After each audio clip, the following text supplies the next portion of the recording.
بسم الله الرحمن الرحيم يسبح لله ما في السماوات وما في الأرض الملك القدوس العزيز الحكيم والذي بعث في الأميين رسولا منهم يتلو عليهم آياته ويزكيهم ويعلمهم الكتاب والحكمة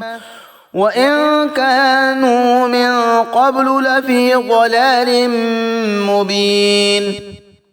وآخرين منهم لما يلحقوا بهم وهو العزيز الحكيم ذلك فضل الله يؤتيه من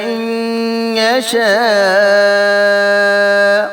والله ذو الفضل العظيم مثل الذين حملوا التوراة ثم لم يحملوها كمثل الحمار يحمل أسفارا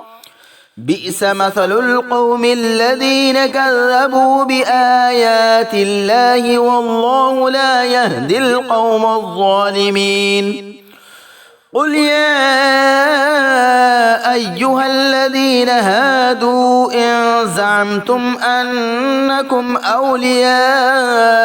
لله من دون الناس فتمنوا الموت إن كنتم صادقين ولا يتمنونه أبدا بما قدمت أيديهم والله عليم بالظالمين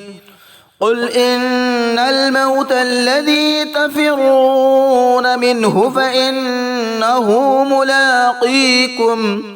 فإنه ملاقيكم ثم تردون إلى عالم الغيب والشهادة فينبئكم بما كنتم تعملون يا أيها الذين آمنوا إذا نودي للصلاة من يوم الجمعة فاسعوا إلى ذكر الله وذروا البيع ذلكم خير لكم إن كنتم تعلمون فإذا قضيت الصلاة فانتشروا في الأرض وابتغوا من فضل الله واذكروا الله كثيرا لعلكم تفلحون وإذا رأوا تجارة أو لهوا انفضوا إليها وتركوك قائما قل ما عند الله خير من اللهو ومن التجارة والله خير الرازقين.